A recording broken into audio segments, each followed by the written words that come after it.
মই আজি এটা ভিডিঅ' লৈ আহিম সাউথ মানকাচৰ ডিষ্ট্ৰিক্টৰ হাটশিঙিমাৰী বজাৰৰ ভিডিঅ' যাকে বলে ফুলেশ্বৰ গ্ৰাম।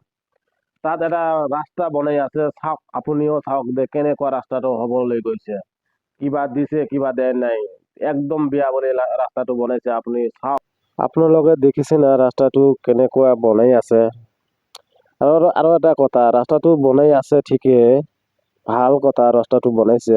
এইখিনি চাওক, একো দিয়া নাই, মাল মেটেল একো দিয়া নাই বা তেল দিয়া নাই, কিবা দিয়া নাই, একো দিয়া নাই। খালি ৰাস্তাটো ঢাকিছে, যে এটা হলো ৰোলাৰ, খালি ৰাস্তাটো ভালদৰে ঢাকি গৈছে। আৰু এতিয়া যোনটো ৰাস্তাটো ঢাকিছে, যোনটো পাথৰটো না ওলাই, ইয়াৰ কাৰণে ৰাস্তাটো ঢাকিছে।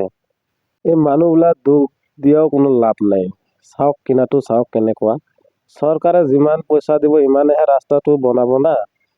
কি ঘৰৰ পৰা পইচা লৈ আহি কি ৰাস্তা বনাব নেকি?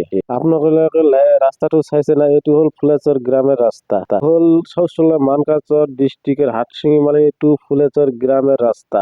কাৰো পকেটৰ পইচা দি ৰাস্তাটো কোনে নবনাব। চৰকাৰে যিমানে দিব ইমানেহে ৰাস্তাটো বনাব না। চাওক কিনাৰটো চাওক, খালি পাথৰটো ঢাকি গৈছে। কিবা তেল চেল ভালদৰে দিয়া নাই, একো দিয়া নাই, কেনেকুৱা ৰাস্তাটো বনাইছে। এই চাইডটো চাওক কেনেকুৱা হৈছে, খুব ধুনীয়া ৰাস্তাটো বনাইছে।